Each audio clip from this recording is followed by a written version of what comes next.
Miss तहसीन, अगर आपकी तरफ आए, मिस शुमाइला ने बड़ा डिटेल में बताया ख़वातीन हज़रात के हम डिस्कस ये करने जा रहे हैं कि टेक्निक्स हम कौन से अपनी ज़िंदगी में लेके बिल्कुल। चलते हैं। आप इसमें किस तरह से जी। इनपुट जो है वो अपना ऐड करती हैं, और टेक्निक्स को ख़ास तौर पे इम्प्लीमेंट करते हुए हुँ, आपको थोड़ा सा मुश्किल शुरू में पेश आती है, हुँ, हुँ। उसके हवाले से किस तरह से आप डिस्कस करेंगे? जी, बिल्कुल।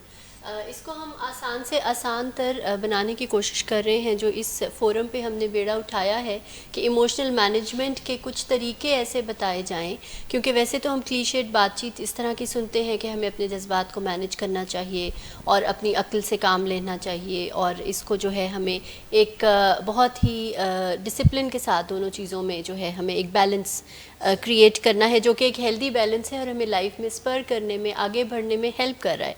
तो इसके लिए डिफरेंट स्ट्रैटेजीज़ जैसे कि हर प्रोग्राम में हम लेकर आते हैं।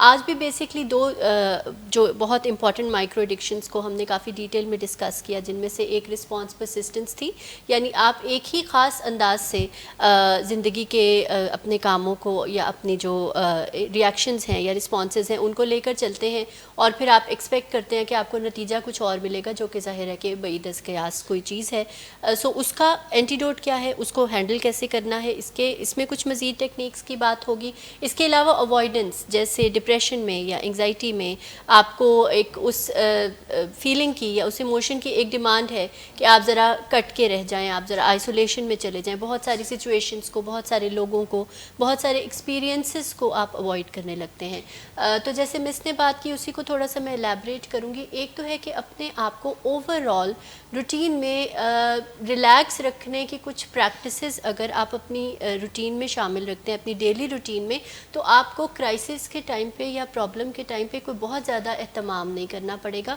और अगर आप ओवरऑल एक सीरीन स्टेट ऑफ माइंड में रहते हैं, मोस्ट ऑफ द टाइम आप मैनेज करते हैं इस चीज़ को कि आप अपनी जो सैनिटी है उसको इंटैक्ट रखते हैं, आप पैनिक नहीं होते और बहुत ज़्यादा गुस्से में नहीं चले जाते, या आप वो जो जज्बात का एक बहाव है उसके साथ ही उसको फॉलो नहीं करने लग जाते, और अपनी अक्ल को कहीं ना कहीं आप इस्तेमाल करने के काबिल होते हैं, तो आप बड़े से बड़े प्रॉब्लम्स को बड़े एमिकेबली मैनेज कर सकते हैं। जो सेल्फ सूदिंग है, इसके अंदर डिफरेंट टेक्निक्स हैं जिनको हम बताएंगे कि कहाँ पे इस्तेमाल करना है, किस तरह से करना है, कहाँ पे नहीं करना। जैसे ठीक जहाँ है। पे नहीं करने की बात है, तो कहीं पे अगर अप्रोप्रिएट कोई इमोशनल रिस्पॉन्स है तो फिर उसको आपने ब्लॉक नहीं करना, या इसका ये मतलब नहीं है कि हम कोई जो कोई स्ट्रेसेस, जो डेली रूटीन के स्ट्रेसेस हैं, उनको कोई अवॉइड करने की बात करें। ठीक ऑब्वियसली है। व्हेन यू वेक अप, आपको डिफरेंट चैलेंजेस हैं, आपको डिफरेंट सिचुएशन से हैंडल करना है, उनको मैनेज करना है, तो वहाँ पे जो इनएविटेबल चीज़ें हैं वो तो होंगी।